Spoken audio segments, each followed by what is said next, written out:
Hey, good morning, good afternoon, good evening, whatever the time and season is where you are. I'm Dylan Rodríguez, he, him pronouns. I'm here in my capacity as the co-director of the Center for Ideas and Society. I'm a distinguished professor in the Department of Black Study and the Department of Media and Cultural Studies here at UC Riverside. It's a real privilege to welcome you to today's keynote panel alongside my co-moderator, co-facilitator, Professor Fariba Zarinebaf, who will introduce herself in just a moment.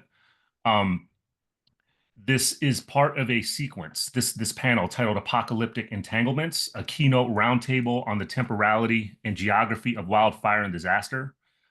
This is a co-curated sequence of events, and this will be the inaugural one, co-curated by Fariba, Professor Carla Mazzio, and myself. We are grateful to co-sponsor this event and this sequence through the Health, Humanities, and Disability Justice Initiative, which Carla leads, and the Decolonizing Humanism programming stream, which I proudly curate at the Center for Ideas and Society. This will be the first of a series of upcoming discussions addressing the conditions of wildfire apocalypse and disaster in and beyond Southern California. So folks, please note the event's being recorded for posting on the Decolonizing Humanism and Center for Ideas and Society YouTube channel. I believe captions should be available on your Zoom interface. As we continue, for those who are unfamiliar, many North American universities, and increasingly universities around the world, include institutional land acknowledgements in the introduction of their campus events. I respectfully refuse and decline to participate in this practice. I join many others who reject the official administrative versions of the land acknowledgement because it seems to have come to function as a normalization of colonial power rather than a meaningful, much less serious challenge to it. So I want to welcome all of you instead with an encouragement to embrace the imperative of activating collective, serious study and activity that at minimum denormalizes the conditions of occupation, anti-Black violence, and coloniality in and beyond the University of California. I continue by honoring Rupert and Jeanette Costo's legacy of reclaiming, protecting, and sustaining Indigenous presence at UC Riverside. Their life work continues to protect and advance an Indigenous epistemological, archival, and physical presence in the institution that would not exist if not for their foundational efforts. The University of California, of course, is a settler colonial institution that occupies unceded land and ecologies continuously inhabited by the Cahuilla, Tongvo, Luiseño, and Serrano peoples on and around what is now the Riverside campus. UC Riverside is inhabited by Indigenous, Aboriginal, and First Nations peoples from all over the world, many of whom are among our faculty, students, and staff. UC Riverside is several blocks away from the site where the Riverside Police Department stole the life of 19-year-old Taisha Miller not long before I started working here, so I always look for a reason to honor her. Her absence is permanent testament to the centrality of anti-Black state and extra-state violence to this institution and the surrounding geography. The Riverside County Sheriff's Department, with which UC Riverside has a cooperating police relationship, is responsible for cruel and frequently fatal conditions in local jails, where the vast majority of people held captive are awaiting trial and cannot afford bail.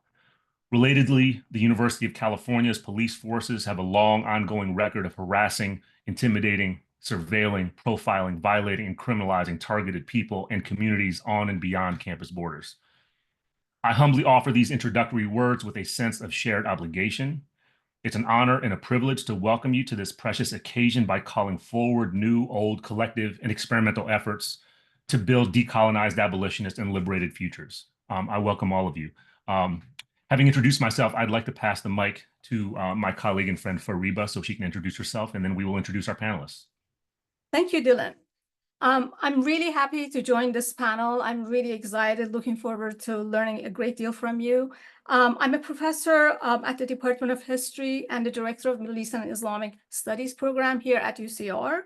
I'm an urban historian of the Middle East and the Mediterranean world. I work on the social, gender, and legal history of pre-modern Istanbul and study, among other themes, the impact of urban disasters on social dislocation, state surveillance, urban upheavals. And, when all of this was happening, I approached Dylan. I'm teaching a course on Istanbul, and we are covering a great deal of urban disasters. that we should do a panel. And, he jumped on it because he was having these series. And, many of you were willing to join us in the very last minute. So it's really exciting for me to be here. And I'm really looking forward to your comments and the discussion that will take after this. So I'm going to hand this to Dylan to introduce our first panelist. Great. We're going to take turns introducing our four panelists, then we'll start right off the bat. I know you're tired of probably hearing from me. Our first panelist, who will also speak first, is Professor Dr. Brittany R. Arona, she, her, hers pronouns, who is currently a 2023 to 2025 UC President's and Andrew W. Mellon Postdoctoral Fellow at UC Santa Cruz in the Department of History. She will join the Department of Native American Studies at UC Davis as an assistant professor in fall 2025. Congratulations. Her research and teaching focus on Indigenous history and human rights, environmental studies, public humanities, and visual sovereignty. Dr. Arona is a member of the Hoopa Valley Tribe in Northern California. Fariba? Oh, okay, so we are introducing everybody. Our second panelist is Dr. Francesca Hopkins, who is an associate professor of climate change and sustainability in the Department of Environmental Sciences at the University of California. She broadly interested in climate change, both the drivers and impacts. Dr. Hopkins and her research group use a range of techniques to measure emissions of greenhouse gases and air pollutants across California, from dairy farms, vehicles, fires, and oil and gas sources. Dr. Hopkins has co-founded Clean Education, a nonprofit organization to teach climate science in schools while in graduate school. As well, Dr. Hopkins is leading the Inland Deserts Regional Report of the 5th California Climate Assessment and led the 2018 version of that report. Dylan? And we will continue. I will introduce my, I think, longtime friend. I think we've known each other for about 20 years, Jay. It's getting on 20 years. Dr. Professor J. Cameron Carter, who's Professor of African American Studies, Comparative Literature, and Religious Studies at the University of California, Irvine, right down the highway. Jay writes and thinks about political theology, religion, and public life, or the social ecology of religion. He's particularly interested in the convergences of religion, race, and coloniality, religion and secularism, religion, the environment and climate change, and religion and the arts. He's the author of the wonderful book, Race, A Theological Account, published by Oxford in 2008.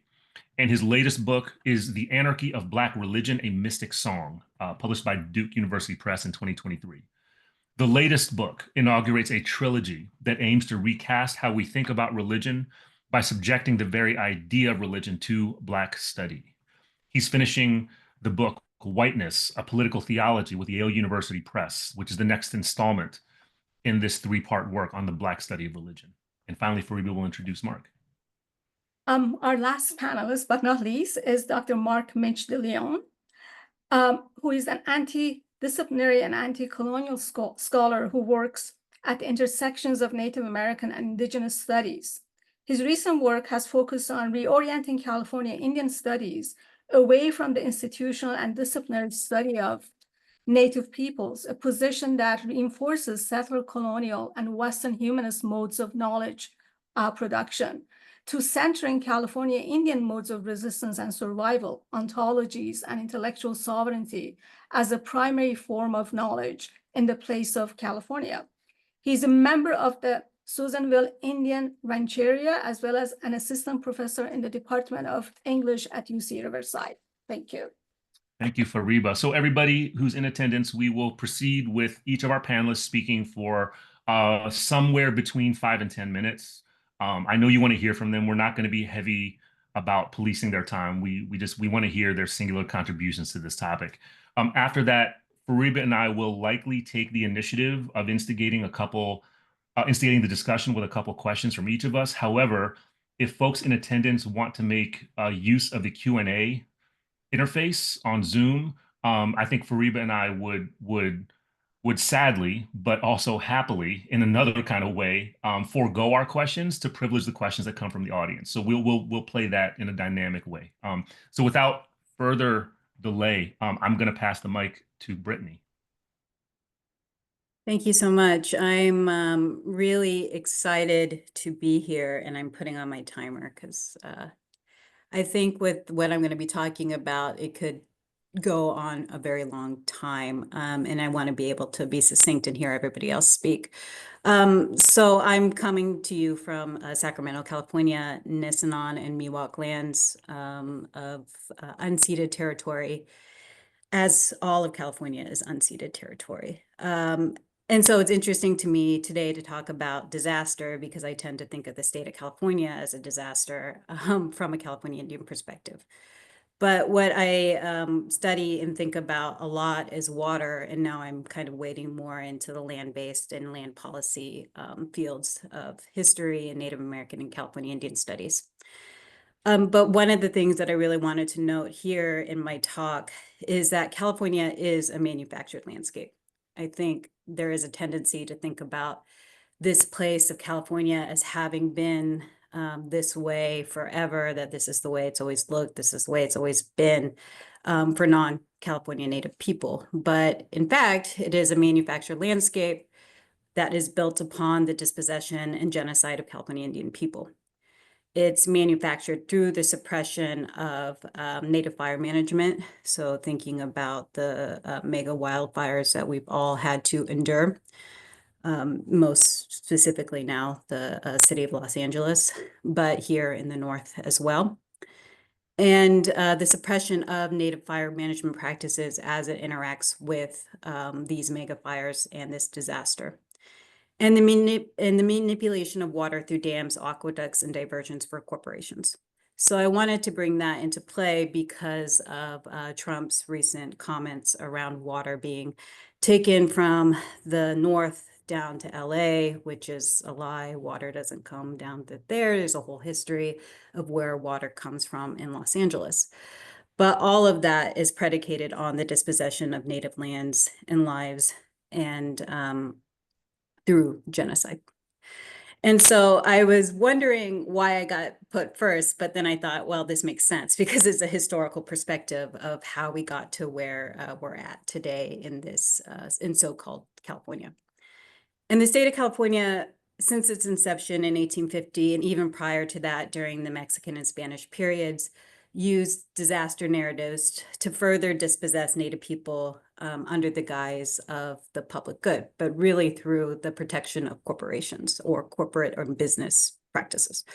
So for the Spanish, it's cattle, and you're seeing this kind of narrative around stopping fire and suppressing native fire to protect cattle herds. And as the state is formed in 1850, you get an act for the government and protection of Indians. And this act specifically calls out fire and fines for punishment for setting fires to prairie and to prairies. The original language says Indian, it's changed to person in the final version. But it's a specific law and policy that's targeted towards both the removal of Native children and people from their homes to white settler homesteads, the criminalization of Native people just in general. Vagrancy laws are passed in 1850 to remove Native people from space. And then also these kind of fire suppression laws are passed to stop Native gathering, Native fire practices. At the same time period, you're getting this manipulation around water. And so water is being diverted from mining corporations for settlement for many different reasons. But it's all kind of wrapped up into this colonial, settler colonial narrative around removal, dispossession, genocide, not just narrative, but action around removal and dispossession and violence. So I want to bring that to the fore because that is the state that we're in. That is the state and the basis of how we got to where we are today. Is through this suppression, this violence against Native people, amongst others as well. But I'm really kind of focusing on the Native perspective today. And so these narratives of disaster really are at the core, the imperial core of the state of California. the violence in the state of California is enacted not just through the genocide of Native people in our bodies and incarceration, it's also enacted through the manipulation and the destruction of our lands. And we're all paying that price now. With fire suppression, fuel loads and forest density become unchecked in California landscapes, making highly combustible conditions. And it's very much an intersection between climate change and forest conditions that we're seeing today at the behest of major oil corporation, agriculture here in the state, timber, mining. All of these things kind of find their basis within the foundation of the state of California and broadly the United States. So I'm trying to think about disaster and ecology in my own work through discussions around anti-colonialism and racial capitalism. I find that sometimes in these narratives that I read around traditional ecological knowledge, Native practices, there's this idea that we can just take Native practice and then put them in to the state of California or the United States government forestry practices. And I don't find that to be true or even really beneficial for Native people and for all of us, really. Because there's always going to be this narrative around emergency that overrides Native perspectives. And so what I mean by that is when, and this is from Denise Martinez, who wrote a really excellent article around these kind of issues. But she notes that the Karuk, so Karuk is a tribe in Northwestern California, but that the Karuk tribes Department of Natural Resources notes that during wildfires, the federal government overrides Karuk sovereignty under the premise of emergency.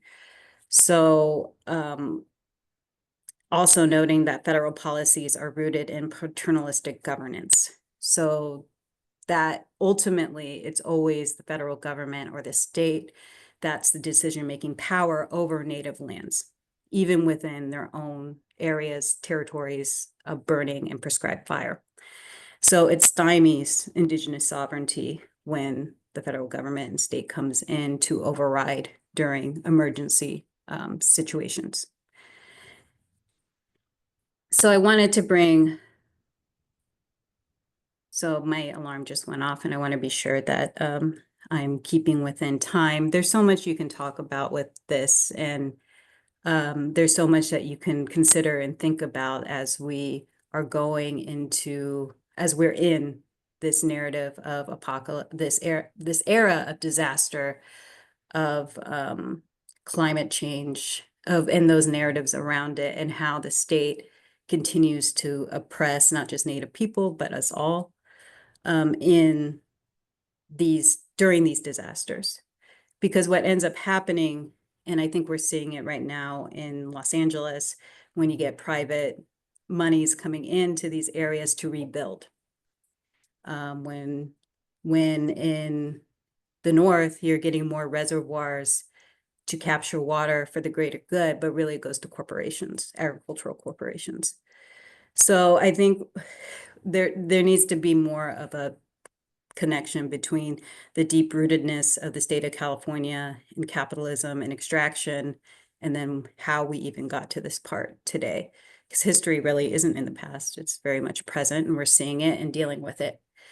But I want to leave you with a quote from Deborah Miranda that I've been thinking about a lot, and she's Ohlone, Esalen, and Shumash. But she writes, ancestors were people who figured out how to make it through something terrible because they were willing to try unthinkable solutions. So I invite you all to think about those unthinkable solutions beyond this colonial landscape that we live in, towards the anti-colonial solutions, the abolitionist solutions, the community solutions, the solidarities that we all have with each other. So I'll end it there, but thank you. Thank you so much. Francesca. Well, thanks for that wonderful introduction to the topic, Dr. Arona, and for reminding us that fire is a really important part of California's history and how that really intersects with the genocide of California Native peoples. I'm going to talk more about thinking more about the future of California, and I'm sorry to say that more fires are coming, and that's guaranteed because of the changing climate. We're in a unique climate situation where we're just going to get warmer and warmer. Even if we can stop emitting CO2 tomorrow, we're going to continue warming for the foreseeable future because CO2 has such a long lifetime in the atmosphere. And what that means for us here in California is that we're going to have more severe extremes in terms of both hot days, high heat, which promotes the conditions that allow wildfires to spark and grow and spread, but also it's going to create more extremes in terms of our hydroclimate, how much precipitation we get, when it comes, and how much drought we're going to have. And really, I think the way to think about this and understand this is that a warmer atmosphere is much better at holding on to water vapor than a colder atmosphere. So the warmer the atmosphere gets, the more the atmosphere can act like a very strong sponge. And what that means in a climate like we have here, a Mediterranean climate, where we only get rainfall in the winter months, is that as soon as our rains stop in the springtime, whatever soil moisture we have, whatever moisture is in our vegetation is going to be lost to the atmosphere more quickly as our climate continues to warm. And what that means is then there's more susceptibility to fire, and the fire season gets longer because we have drier fuels, drier soils earlier in the year compared to what we had before. The other side of this, these precipitation extremes, is kind of the winters that we've seen, just winter 2023 and winter 2024, where we had very large amounts of precipitation. That's also something that is very consistent with this warmer atmosphere holding more water vapor. More water is going to come down in a single event. And as we've seen, throughout our state, it causes our hillsides to green up from the growth of invasive grasses that were brought over by Spanish colonizers to feed their cattle, as Dr. Arona mentioned. And so then we have this situation where we have these very dry, we have a lot of growth of vegetation in winter. In Southern California in particular, we're very limited in terms of how much biomass, how much plants we have, by how much rainfall we get. So when we have these very wet years, you can grow a lot of fuels. They're going to dry out earlier with the warmer climate, and they're perfect tinder for a large firestorm, such as we've seen in the past month, and then even the past few years before that. So really, we're in a situation where fires are going to continue.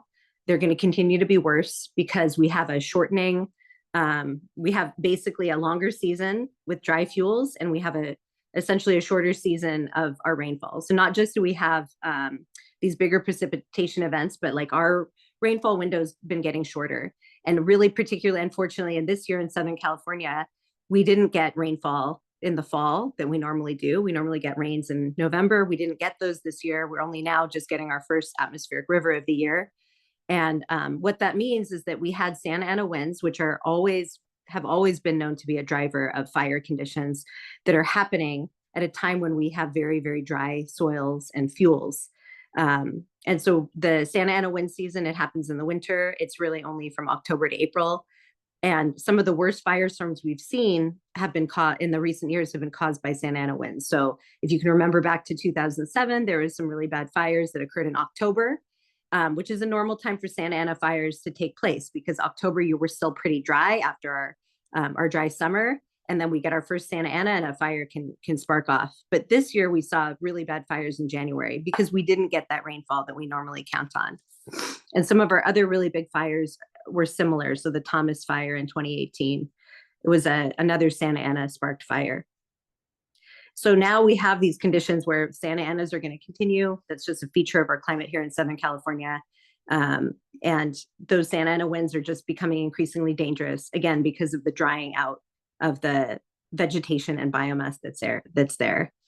So, okay, what that leaves us, in a difficult situation. And I think what we need to do is we've just experienced a great tragedy and a great loss with the Eaton Canyon fire and the Palisades fire.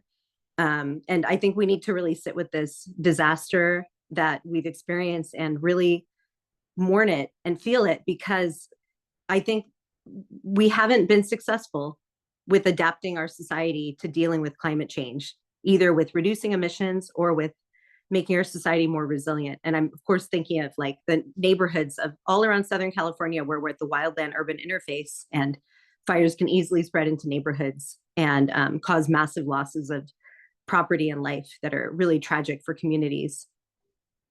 So I think we need to sit with this tragedy and help us think about how we can go forward in a better way, because we're not doing it right now.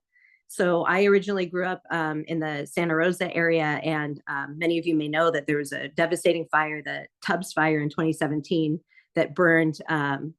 It was devastating on the area, and I believe there's still a loss of population. The population hasn't bounced back in that area because of the devastation wrought by that fire. And when I was visiting my family over Christmas time, I went around that area and I saw that, you know, all the mansions at the top of the hill were rebuilt. It was as if the fire had never taken place. Whereas the trailer park that burned down, that was at the bottom of the hill, that was one of the few very low income housing areas in the region, never came back. And so we're not doing things the right way. We're rebuilding, you know, in this very dangerous fire prone area at the top of the hill, which had been known for decades was not a good place to build. Was rebuilt, and then low income housing was left out and never came back.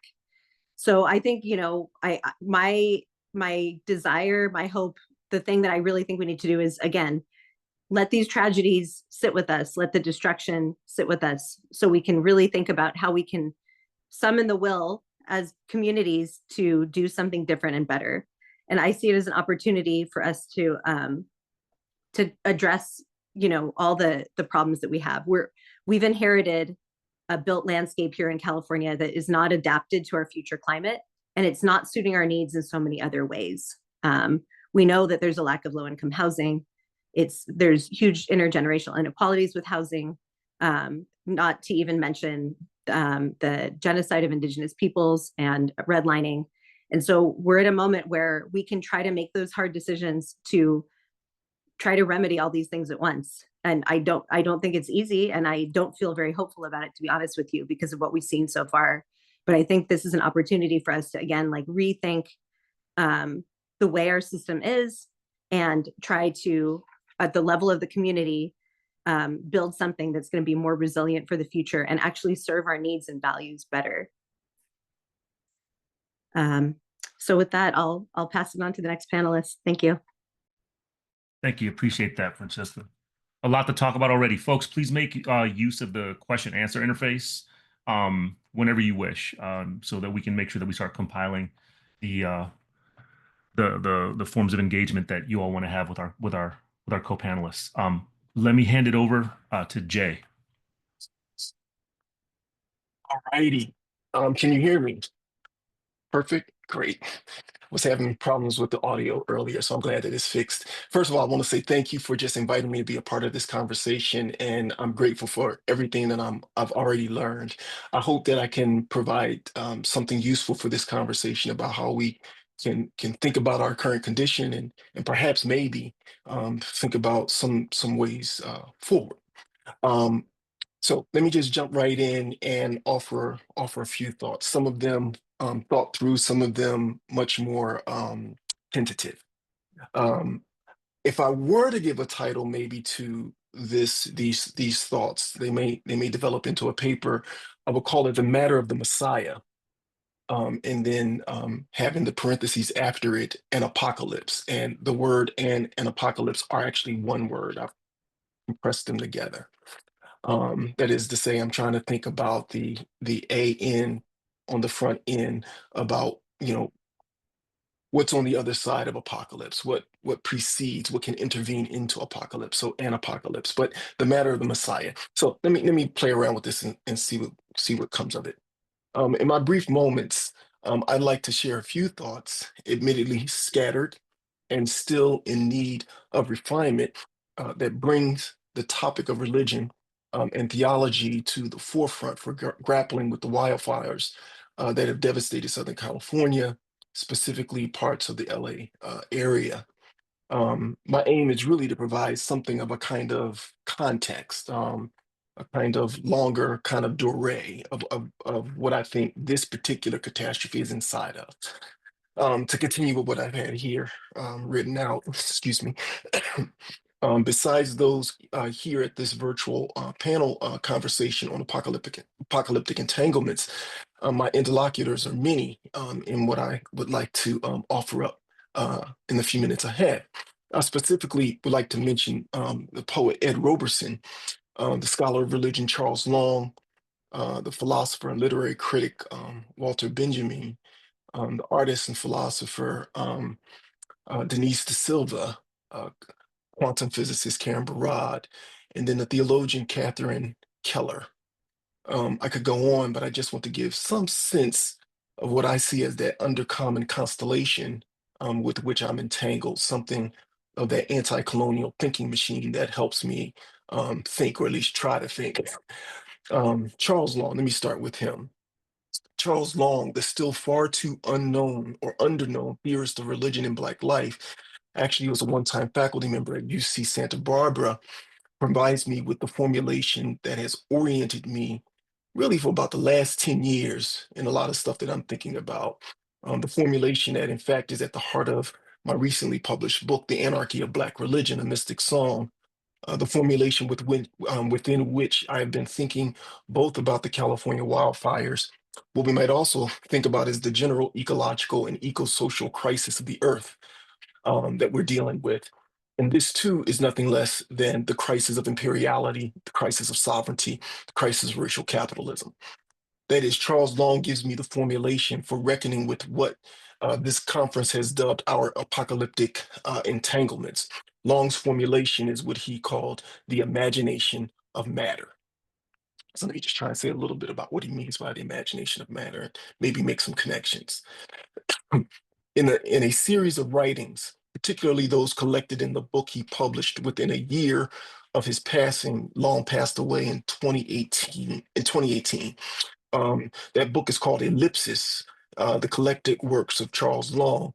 Long contended that the crises of race, the theft of lands from various indigenous peoples, the rise of capitalism as a system of value, of extractive value, and finally, even the roots of our ecological environmental crisis, all derive from a specific imagination of matter that has been imposed upon the earth. That imagination of matter is premised on the idea that matter can be owned, that it's ownable. Indeed, that matter follows a logic of individuation, of atomic separability, protocol of separability and separation that renders matter, and indeed the things of the earth, even the earth itself, into property, into that which can be owned, possessed, and lorded over. Through the mechanism of property, the imagination of matter, where matter is imagined as ownable, that the figure of man, Western man, can posture himself in a God position as a master and an owner. This racial capitalist logic of lordship, of mastery, of possession, is itself a particular type of myth, a myth predicated upon rationality and progress. It is all rooted, Long contended, in a specific way of conceiving matter at the time scale, the quick speed of capitalist exchange, rather than the time scale or the slow motion of the earth. This, for him, represents, through this imagination of matter, the imposition of a world, the world of capitalist ownership, on top of the earth. And so let me just pause for a second. What Long is getting at here is how he's making an earth-world distinction, that the two are not the same. He's not the only one that does this. Edward Glissant has a version of this very argument in Poetics of Relation, where the world and the earth are not the same thing. The world is a discursive production and can be imposed on top of the earth. Okay, so Long has his way of talking about this, that the earth has an opacity. It cannot, ownership may be imposed upon the earth, but at the very same time, Earth resists that very ownership. And so the question would be, how do we reckon with the distinction between world and Earth? Are there other imaginations of matter that can supplant the kind of the production of the world that we've imposed upon the Earth? So this is where Long is going. As I said, Gleason has a version of this, and I'm getting ready to turn to the poet Ed Roberson and contend that he too has a version of this insight. Before I get to Long, let me just read this little paragraph I have here. After extended expositions of this problem of how matter itself had come to be conceived, excuse me, specifically how it came to be conceived in the laboratory of the Atlantic world of contact, commerce, and exchange, beginning in the 15th century, and then further refined in the laboratories of exploitation in the Pacific Ocean. Long went on to say that what's needed, in fact, is a new imagination of matter, an alternative mythos, an alternative imaginary. One of the key essays where Long develops this is in an essay called Mircea Eliade and the Imagination of Matter. Long went on to say that what's at stake, and therefore in Black diasporic life, which cannot be reduced strictly to a racial identity calculus, nor to a political nationalist calculus, and hence the idea of diaspora and dispersion, that cannot be reduced to any of these, that what's at stake in Black diasporic life is precisely practices of living premised on, and indeed that enact, alternative imaginations of matter.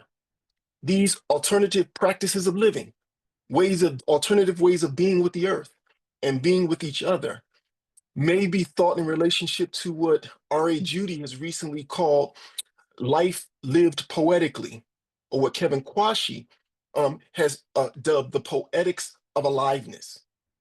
Now, there's more that can be said about Long, but for the sake of our time constraints in our conversation, I'm going to just pause on Long for now.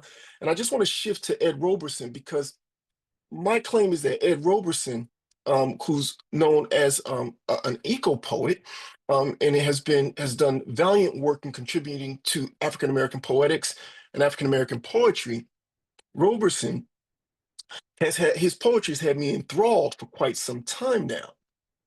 And it's because I too see in his poetry and in his poetic practice an effort to get at this problem of the imagination of matter, and also to open up alternative vistas for thinking matter.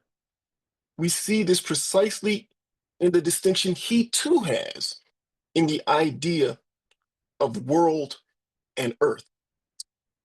I want to read just parts of 3 of his poems, because his poetry just says it better than I can and more beautifully. So I'm just going to read a couple verses from some of his poetry. In the book, he has a book called To See the Earth Before the End of the World. I'll just go ahead and put it up there. I don't know if it'll show, but my blur thing is on, so it may not show, but it's called To See the Earth Before the End of the World. And the title poem of that collection, To See the Earth Before the End of the World, begins this way. People are grabbing at the chance to see the earth before the end of the world. The world's death, piece by piece, each longer than we. Some endings of the world overlap our lived time, skidding for generations to the crash scene of species extinction.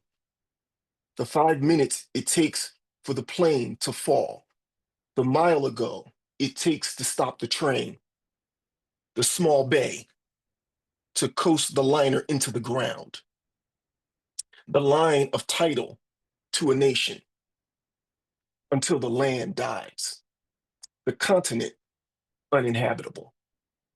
That very subtlety of time between large and small, media note, people chasing glaciers in retreat up their valleys, and the speed, watched ice with speed made invisible now. Its days, and a few feet further away, a subtle collapse of time between large and our small human extinction. It has an accompanying poem. The first part of the book begins with this poem, "To See the Earth Before the End of the World." The last poem in the first part of the part one of the collection is called "We Look at the World to See the Earth." But before I read that, I want to go to another of his poems called "Teapot Boiling, How to Begin the Day." And it particularly struck me thinking about this or reading this and meditating on it in light of what has happened recently in the fires in Southern California. Teapot Boiling, I'm just going to read the first part of it. Teapot Boiling, How to Begin the Day. That a beautiful woman gone to pieces never finishes her cup from a little coffee shop. Somewhere says, war shouldn't be convenient. It shouldn't be as convenient as add water and stir. But somewhere, water begins to boil. The ticking pop of the gases faster and faster. The first few shots explode into full fire. Surface turmoil wails from a simple single teapot. Begins a simple day towards its disasters. Don't believe the writing on the packaging. It's more difficult than it says. Amongst many things about this poem that I like is how Ed here, in many respects, collapses the everyday practice of drinking a cup of coffee, the things that go into getting that coffee, the boiling of the water.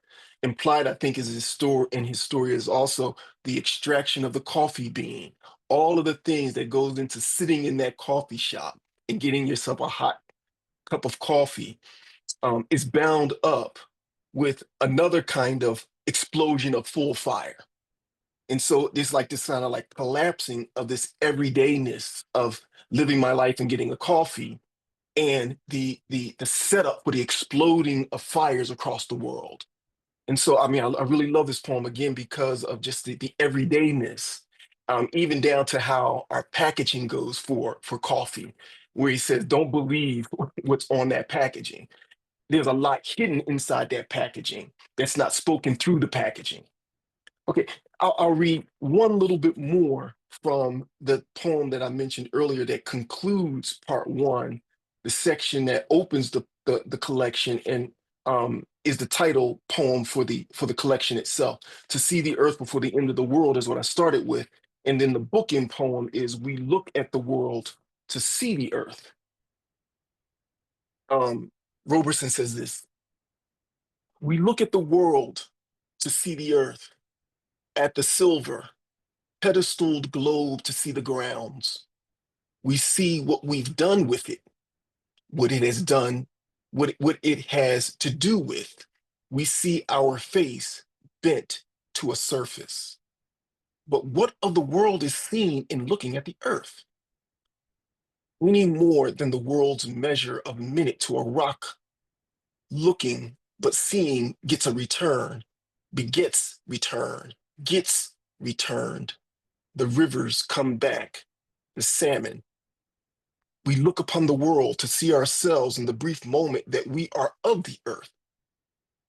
A small fern in a crevice of the cliff face, to see ourselves in the brief moment that we are of the earth.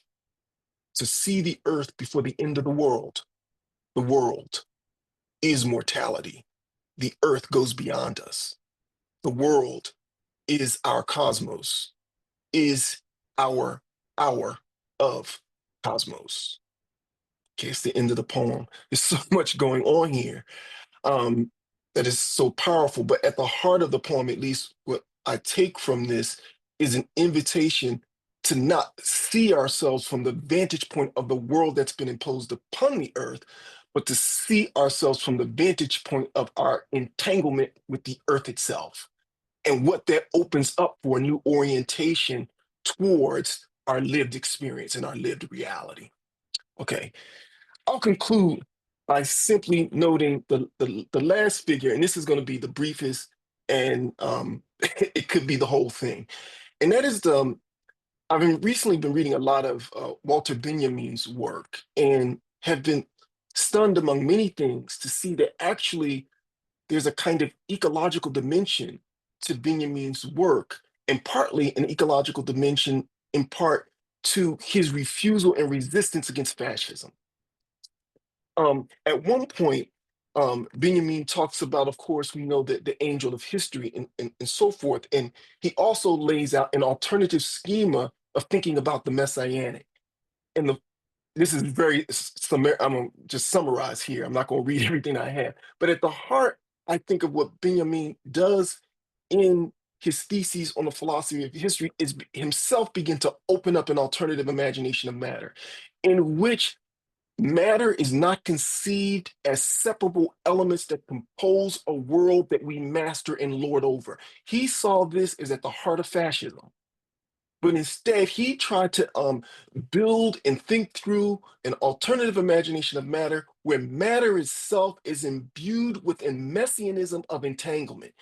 Every moment of matter is no longer for him to be seen within a progress narrative of destruction, but rather every moment of matter is now thick. It bursts forth. Each moment can burst up with a thick now time in which each instance of matter is always already entangled with every other moment. And for him, that is exactly what the messianic is doing. He's offering an alternative messianism to that kind of Christian imperial messianism that would posture and position European man as a kind of Christological lord over all elements of the earth, and instead seeing every point of matter, all the way down, one might say, to the proton and the electron, as entangled and filled with a multitude of difference running through itself. And in that moment, entanglement itself gets released from kind of apocalyptic overlordship in racial capitalist practice.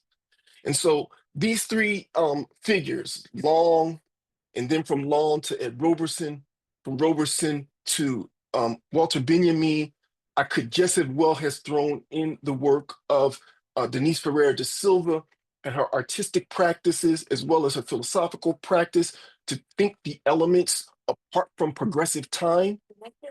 All of this points to an alternative imagination of matter that while there will be more fires, as our prior speaker said, I fully agree with this, it gives us another vantage point from which to organize ourselves differently and to move in different ways with the earth rather than to impose ourselves upon it. Okay, I'll stop there. Thank you. Appreciate it, Jay. And our fourth speaker, Mark, why don't you go ahead? And folks, again, feel free to start posing your questions using the Q&A Zoom interface. Go for it, Mark. All right. Thanks, Dylan. And thanks to the organizers for inviting me to be here. Wonderful to listen to my co-panelists here. I'm not sure I want to follow you, Jay. That was amazing. And all of the panelists just brought up such important things for me to think about. And so I'm just going to admit, I'm not like, I don't have anything prepared. I just have some notes kind of scratched out. But I think it's in the spirit of a couple of things that was sort of brought up from the previous speakers, from my co-panelists here. And so I just want to kind of pick up on those maybe and sort of start to think about what it is that I can contribute, because to be honest, I'm not even entirely sure. So I'm going to see how this goes. And so the way that Brittany ended her presentation with Deborah Miranda's sort of invitation to move towards unthinkable solutions is something that has been incredibly important for thinking about how to rearrange sort of social and political relationships within the sort of aftermaths of catastrophes, disasters, destructions. That's like an incredibly sort of like important framing for my own thought as well. And I also want to just sort of think with Francesca's notion of this idea of this actually being an opportunity. Like there is destruction taking place. It's obviously horrific. I think the conditions were outlined beautifully here for what's causing destruction. And yet at the same time, as has been mentioned, there are people organizing around this, right? This is becoming an opportunity for more of the same with even greater intensity. And so I actually think like that's a space to begin to really think about what it means to actually organize with destruction. We can't go back, right? There's like no way to sort of go back to the way things were before. And so that's something that I want to think about as well. And then to Jay's point about seeking an alternative vision of matter, right? This is something that I've also been thinking quite a bit about in relationship to the kinds of visions, right? The kinds of social and political possibilities, the forms that exist. And, you know, I work within Indigenous studies, specifically focused on California Indian studies. And so a lot of the way I'm thinking about this is in relationship to the social and political forms that have been suppressed, right? It's a way that I actually think that there is a kind of politics there in that has actually been radically depoliticized through the way that settler colonial white, you know, Western imperial settler colonialism has produced very narrow categories in terms of what it is that we can understand to be political relationships or social relationships. And that was a very distinct process, right? It was done discursively, it was done materially. You know, Indigenous people were understood to be threats in all kinds of diabolical ways at first, and then eventually to be understood to be silly with superstitions. That's a process. That's a way of understanding the kinds of social and political relationships that Indigenous people have had for millennia, you know, to be a kind of threat to the kind of racial capitalist system that is going to be set up, right? And so I think there's a kind of way that I'm thinking about, you know, what the temporal dimensions of that is, right? Like, how do we actually return to an actual politics? Like, how do we understand, you know, these kinds of spaces of destruction as being, you know, like relational spaces? Like, how do we organize with them? You know, and for me, from an Indigenous perspective, you know, that's like, not only is it always already relational, but these are kind of productions of the encounter that the human, and in this case, the kind of white Western human, has with these spaces, right? These are productions of encounters, and yet they are beings, right? And so, like, how is it that we begin to sort of think with them? And so I guess that's just to say that the concept of destruction for me is a mode of relating, right? And it can take different forms. Destruction is, you know, is something that seems to have a negative value, but, you know, this is something that Brittany pointed to, but I think like a lot of the responses that communities that have undergone serious forms of violence and serious forms of destruction, the way that they've responded and been able to sort of like work with those forms of violence is actually the pathway forward, right? Like it's within Indigenous studies. This is also a Walter Benjamin thing too, who borrowed a lot of this from Indigenous studies, by the way. But it's, you know, it's the kind of sense that the dead or the ancestors or the past or something, you know, isn't just sort of laying there, but that there's a way that those kinds of relationships are always going to be something that becomes an orientation for us, right? And so, you know, for me, like one of the sort of major responses that existed in California to genocide was the ghost dance, right? And if you think about what the ghost dance was, it was an understanding that the relationship to ancestors was one that needed a reformulation. Like it was a turn away from the world. It was an understanding that you know, the world in some ways had ended. And it was a way to say that, in fact, actually, the people that we've been trying to protect ourselves from through a certain kind of version of respect are the ones that we actually have to appeal to in order to bring about the end of the current world to open up the possibilities for another one, right? And that right there is like distinctly a form of organizing. It's a new social and political form. I actually think something like Fred Moten's concept of the sociality and the hold works in a similar kind of way, right? About rethinking what the formulations of sociality are. And so, you know, those are kind of like big concepts, but even just thinking about things like how to organize with destruction, uprisings, sabotage, these are small elements that exist within the same kind of framework of understanding what it is going to take in order to sort of move away from a system that has structurally made it possible so that these kinds of conditions are going to exist. And so these kinds of new modes of resistance then, wow, that was 7 minutes. All right. That went by so incredibly quickly. So let me just like say a couple more things because I actually felt like I was just getting into it.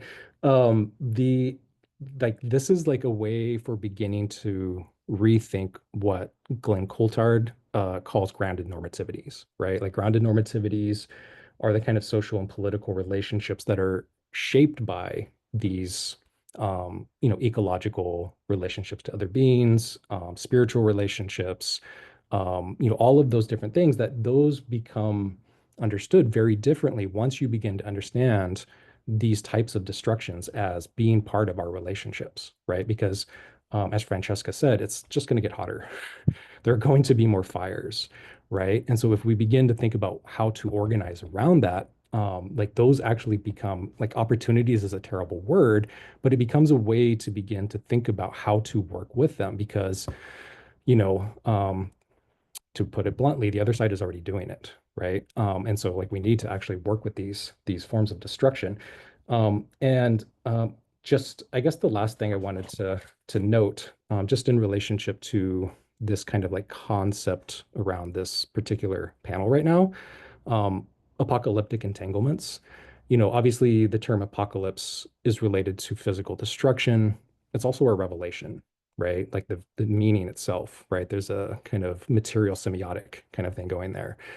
And thinking about what becomes clear in these kinds of moments, I think is really immensely important. The entanglements themselves, those are the things that have been somewhat suppressed, right? From an Indigenous studies perspective. Like I said, like there's been a depoliticization process of the relationships that existed on this continent for millennia, right? Like those are no longer able to be legible within certain kinds of frameworks. It's been a narrowing process. And so I feel like apocalyptic entanglements could be a way to begin to see what it would look like to see things differently. So this is why, Jace, what you were talking about with the question of seeing matter differently really resonated with me. I'm just thinking about it from a different angle, but yeah, I have more to say, but I don't want to take too much time. I want to give a chance for questions. So I'll go ahead and pause there. Thank you. Thank you to all four of you for catalyzing what I think is going to be an important discussion, which I hope will serve as a point of departure for other people's discussions and dialogues out of this. I'm going to ask Fariba to get us going, because I know Fariba's been thinking deeply about a few questions to pose to you all in the preparation for this roundtable.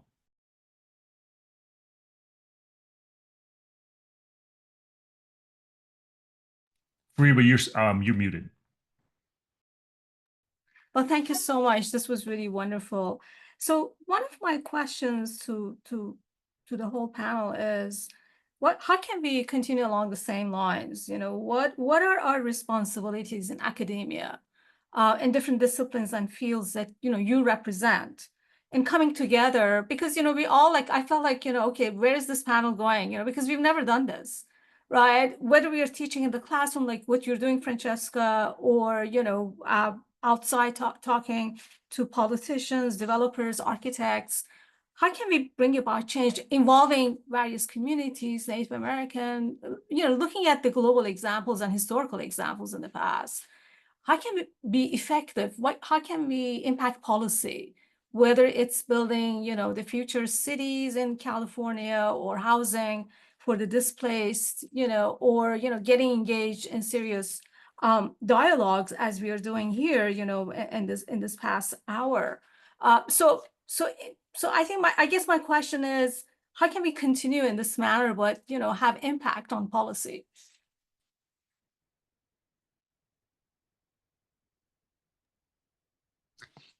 Is it okay if I jump in? Yes. Yeah. So this is something I think about a lot, because I think like just dealing with climate change is the main thing that motivates me. I'm a climate scientist. I love the science part of it, but the thing that motivates me is this issue.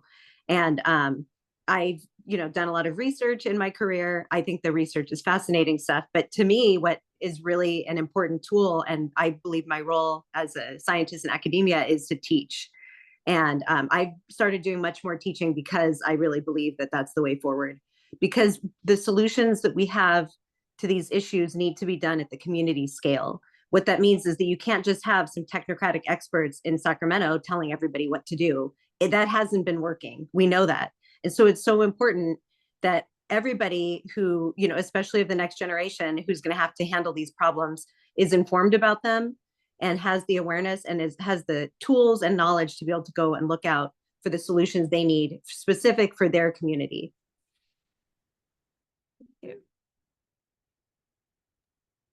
Can I interject before, as other folks think about responding?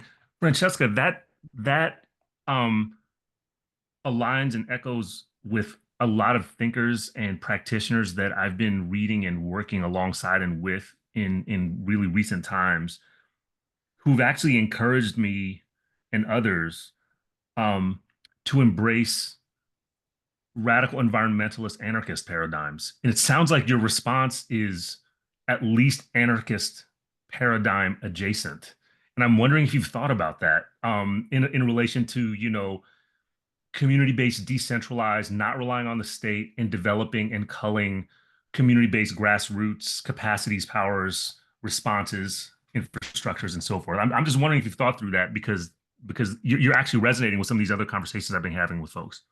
Yeah, thank you for mentioning that. I'm very apologetically ignorant of like many of the things that have been discussed here as like a non-humanities scholar. I do have an undergraduate degree in the humanities, but I'm not literate in many of these terms that you guys have mentioned. And so I think it's really cool that is a school of thought that it looks like I need to put some more attention to. So thanks. I think it's awesome that you're just there organically. So just thank you. Thank you for just putting that forward. Other folks responding to Fariba's question.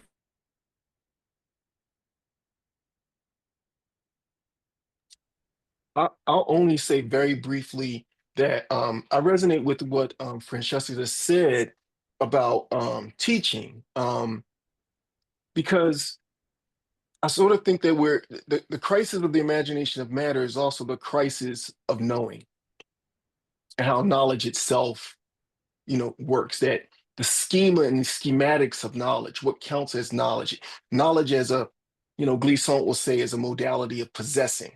That there's a relationship between knowledge as possession of ideas and claims upon land, right? Claiming it, stealing it, making it a function of ownership. And I think one of the things that we as educators can do, and certainly that I take it that I'm trying to do in my own way, is to, in some sense, do knowledge work differently and to offer to students and those that I come across different ways of understanding what it is that we're doing in the classroom and what knowledge is about and what that means for how you interact in the everyday life that you live and so forth. And I don't think that that's a light task. I think it's an urgent and important task. Just from the historical vantage point, the legal scholars, the philosophers, the theologians at the University of Salamanca, they had an outsized role in preparing the leadership that led the charge into the Caribbean and executed the colonial task. They trained them. I mean, they literally trained them. There was one thinker there. His name was Vittoria, Francisco de Vittoria. And Vittoria was, in his day, this is like the mid 16th century, in his day, he is by far the leading philosopher and theologian at the University of Salamanca. He was understood as the heir apparent to the kind of scholastic work of Thomas Aquinas. And he trained all of these conquistadors, all of these people who worked in the king's court, and he even gave lectures to the crown to inform how to execute the colonial task. And we have the lectures. They were called De Indies. It often gets translated as on the Indies. I've done a little bit of the translation of the lectures, and I translate them on the Caribbean because he's giving a legal reading, a legal theological reading of the Caribbean that would justify that conquest. And so the work that we do as scholars, I mean, scholarly work informed the conquest. I guess that's what I'm getting after. And in some sense, we got to undo what the university has done. And we're doing it from inside the university. So I don't take lightly what Francesca said. I think this is an urgent task. Thank you. Mark and Brittany, do either of you want to respond?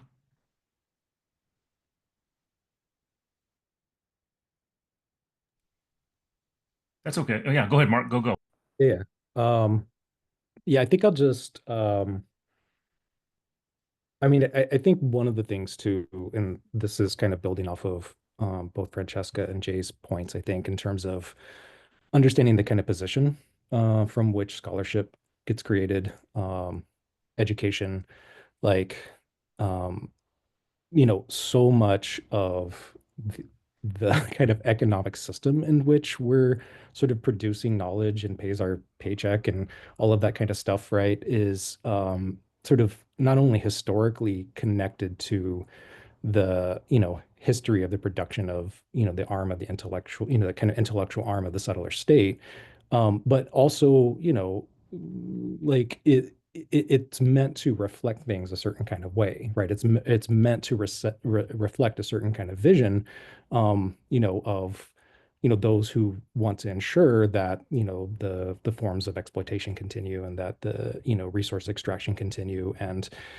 so like thinking about what the divisions of the different disciplines have been and how they variously contributed to, because they all have, right?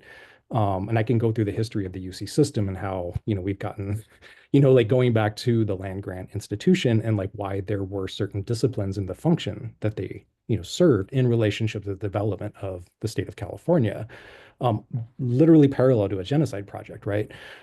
So you can I think thinking about what each discipline sort of does and understanding like what the role is in order to contest those kinds of things, right? Like there needs to be a move on the one hand towards a different perspective that would not sort of like privilege that. How to do that? Like it's like this gets us into the whole question of the value of the continuation of the university system as it exists. And we're not going to answer that today. Maybe we will, or maybe some of it, like I already have an answer maybe, but like I think that's a question that comes up. But like in terms of doing the work with the resources, the materials that you have available, that is where it really becomes material. And you need to really, like, we need to really collectively think about like how we can sort of use these resources and the kinds of conversations that we can have, and to combat, the decimation of the education system, epistemic violence. Like that's a significant part of the conversation that needs to happen. So I think it's like Apeli Ho'ofa is one of my favorite thinkers, Tongan Fijian thinker, and he does a radical shift in terms of thinking about hegemony and where hegemony needs to lie, right? And it's about the dialectical vision between having an expansive notion of what people can do, like the collectively, and the very specific material circumstances they're in. Not something new necessarily, but also like it pulls in all of these different visions that exist within the ones that have been suppressed that I've been talking about. And I think it's really important to shift that perspective radically.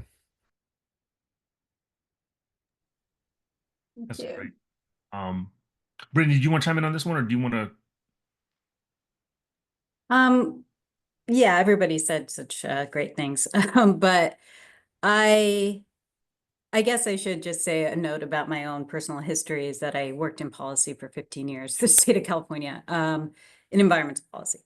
So I have a lot of more negative, I think, feelings about it, being having seen the inside, I guess, talking about being on the inside and now being in an academic institution and also seeing that on the inside. But, I just want to note that I don't generally think that appealing to policymakers is the best use of time, especially at a community level and at the level of everyday people. And so what I am thinking about is like, I do a lot of work around reservoirs and water projects, and going back into California policy documents ad nauseum, reading about like how these projects are just pushed forward despite like these kind of community objections. And I'm thinking right now also about the Sites Reservoir that has like these many community objections, tribal objections, environmental objections, but it's just being pushed forward anyway because that's what is going to be beneficial to the corporate agricultural corporations. I really kind of hone in on them, but others as well, you know, technocrats, things like that. And so I generally go along the line of thinking about how people sabotage those projects in history, whether that be through Native people sabotaging them or others that were specifically fought back against, like in infiltration, I don't know, you know, possessing these areas and spaces. And that's where I generally think energy should go to.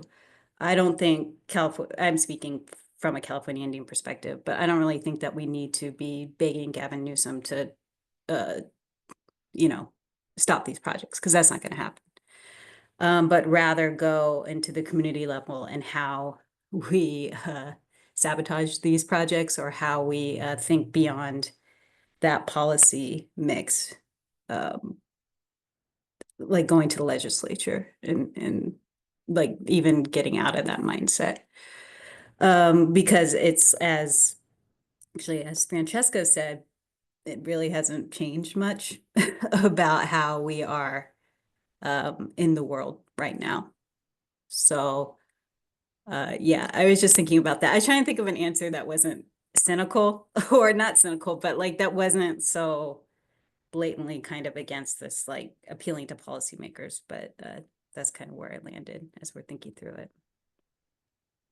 I'm glad I pressed you to respond, Brittany, because I see your response as the opposite of cynical, and I also see it as a resonating, something I actually wanted to highlight. Maybe if we have time, I'll push this forward a little bit more. But you know, something struck me at the end of your opening comments, Francesca, which is you almost whispered it to us, right? That you're not hopeful, and I think that's where I live.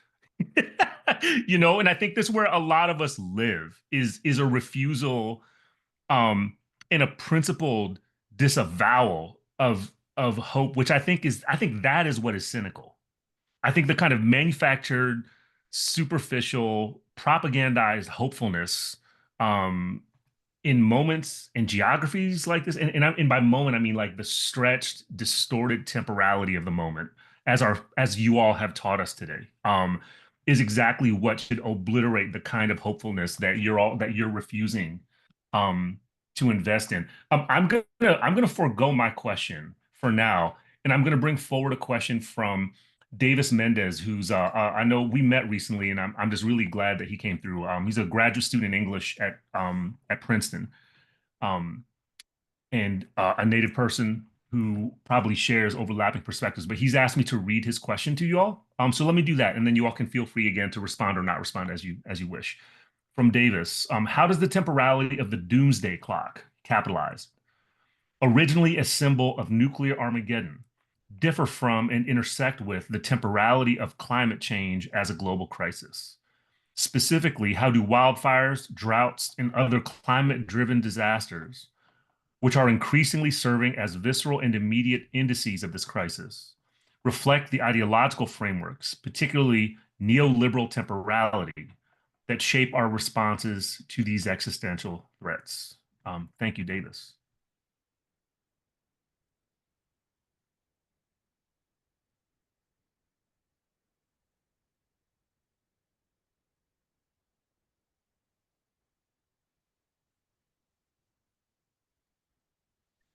I can attempt an answer.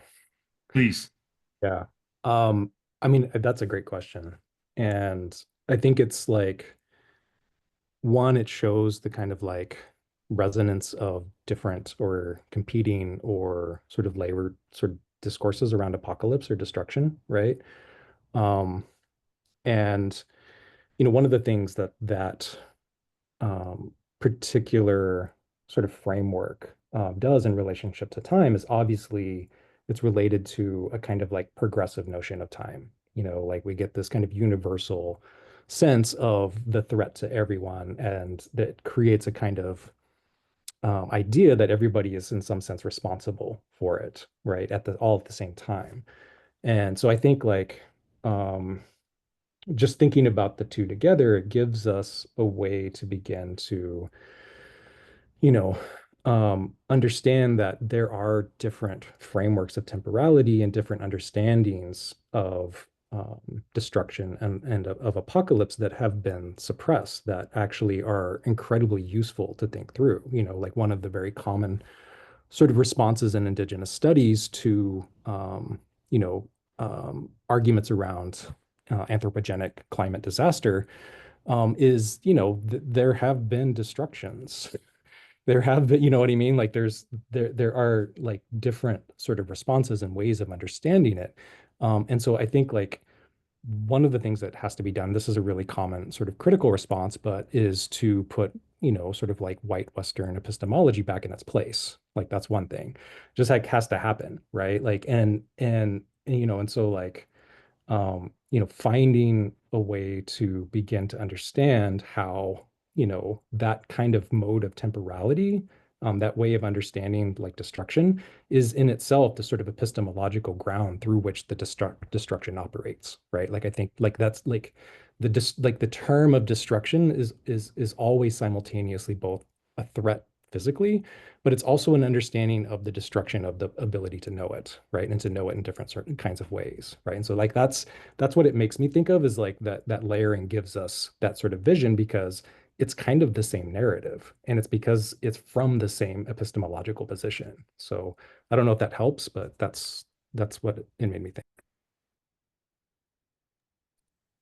think. Can I jump in here?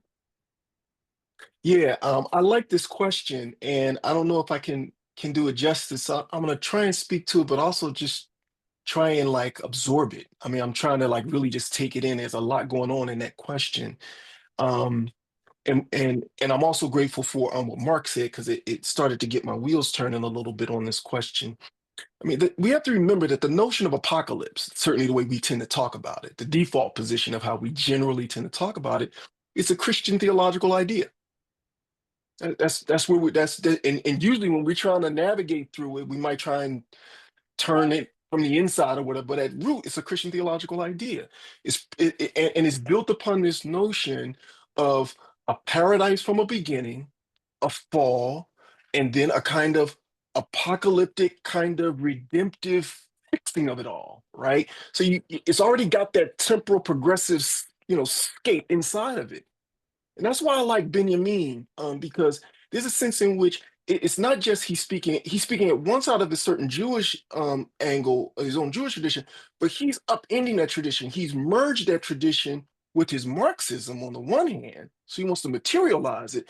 And on the other hand, he's got this Kabbalistic mysticism going on.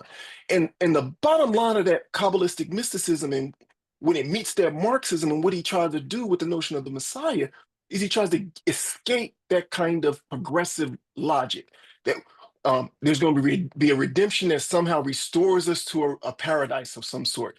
The whole notion of the angel of history looking back and being blown forward, but in a backwards way. So they caught up in the sweep of kind of the destruction of the progressive narrative, but with the back turned towards it, that gives you another angle of vision on what's happening. And what he comes up with, Benjamin, that is a vision of the messianic that does not follow that logic. That the in some sense, the angel realizes that the catastrophe is here, we're in it, and that there's something else still afoot right now inside of it. So this is not a kind of temporal logic in which we're going to be blown into a redemption. This is a kind of temporal imagination that says, in the midst of the catastrophe, there's a thickness of an alternative possibility right now, right? He calls this messianic time. right? And it stands in distinction from progressive time, which is to say, it also stands in distinction from a kind of Christian eschatological time, which Benjamin is explicit. He sees this as fascist. He sees this as bound up with that fascism that he's struggling against in the 1930s. And which makes Benjamin all the more kind of, I think, powerful in our own fascistic moment. The fascism is earth destruction, it's ecological in relationship, it's environmental, and it's bound up with a certain kind of protocol of time. And what I love about Benjamin is that he's pushing us to sort of see what's kind of what remains in the destruction of the right now. I'll say one last thing. I was recently thinking about that phrase in Black Skin, White Mask with Fanon, where he talks about near the beginning, there's a zone of non-being, that zone of non-being. And many people have spilled ink trying to get their heads around that, what's going on there. But one of the things I've been toying with is about how the zone of non-being could be read in relationship to a kind of catastrophe.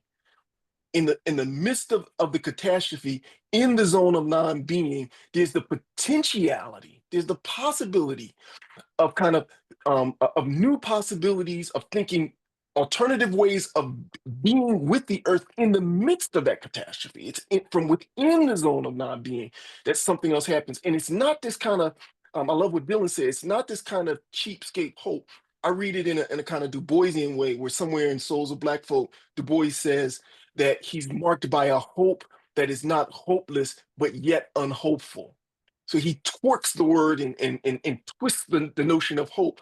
He doesn't surrender it, but it doesn't become that kind of progressivist logic of hope, right? It's an unhopeful hope that's not nevertheless hopeless at the same time. And I see it again as around the question that was given about how time is working here, that we need another imagination of time. And in some sense, Apocalypse both gestures towards it, but I'm glad, Mark, that you brought up the kind of revelatory dimension of Apocalypse, that something else can be revealed at the moment of the destruction. And that alternative exceeds the destruction itself, though it's on one level conditioned by the destruction. I hope that offers something.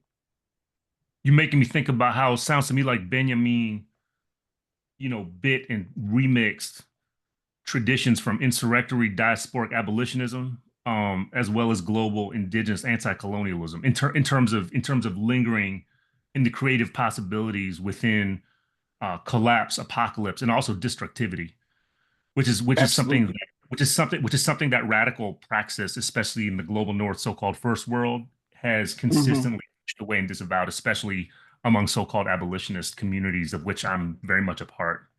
But yeah, that pushing away of destructivity is a problem. And so I appreciate the fact that there's some recurring themes among the four of you. So does anyone else want to respond to Davis's question? I don't think I can respond to it in a very deep way, but it made me think of like carbon budgets. Like there's this idea of like a certain carbon budget that's going to get us to 2 degrees Celsius, which like now things are a bit fuzzy. We might already be past that, right? But like to me, that's the clock that matters. It's like, how fast are we going to burn that carbon? And like, that's it.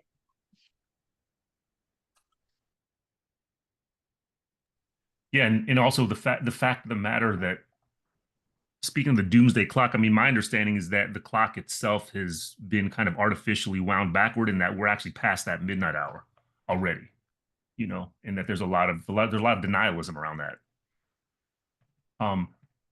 Rather than open up to another set of questions, maybe I can just ask the four of you in our last few minutes to just offer any closing parting thoughts that you'd like to leave this discussion with, and encourage our real-time participants, as well as people who view and listen and or read this roundtable later, to take with them, perhaps in the forms of coursework, collective study, mobilization, strategy building, power building, decentralized, autonomous capacity creating, and so forth, that you all have talked about here. We don't have to go in any particular order here. I just like to hear from all four of you before we call it a day.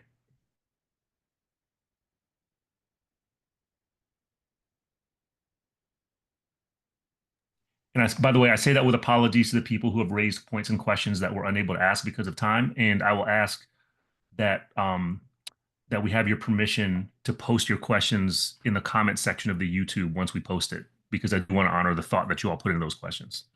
So I apologize for that, you all.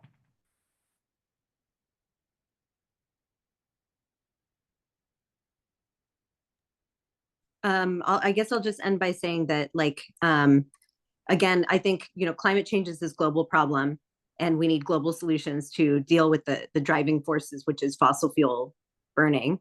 But we need really local and community-based solutions to address the consequences of climate change. And so, it may be from the community, the eco-anarchist thing that you mentioned, Dylan, that school of thought might be playing in here. But I mean, I think communities have real different risks to deal with. If we just think of Southern California, we certainly have communities that are impacted by wildfires, but we also have communities that are going to be affected by sea level rise and flooding. And so we can't forget that. And so that, that means that we have this really complicated task ahead of us, is to, like, allow communities to reimagine themselves and confront these threats that they're facing from climate change that are, again, going to be unique to each of these communities. So I just wanted to mention that as a last note.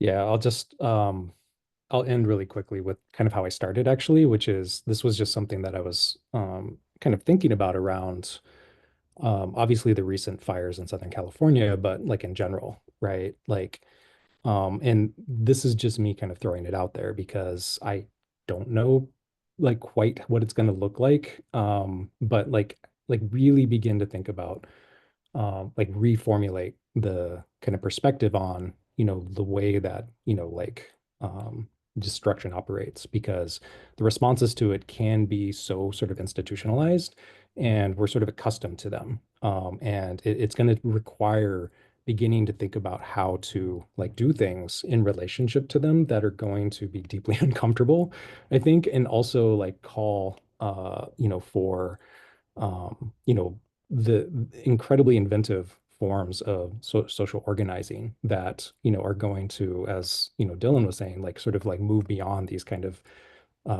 conditions of hope and conditions of understanding the institution as something there that is going to protect us, or, I think that that moment is pretty much gone. And so that's where I started. I kind of want to end there as well, and just also like think about, a lot of the kinds of forms that we use to educate or to make things visible, like everything has to be on the table, right? Like I think there's nothing that gets taken off the table. Even things like, the kind of social platforms that exist that people are sort of moving away from, like I don't think we cede any ground. Like these are incredibly important resources, and we need to like find ways to make the most of them and use them to their best capacity for the things that we need them for in terms of survival. So I just want to end with that.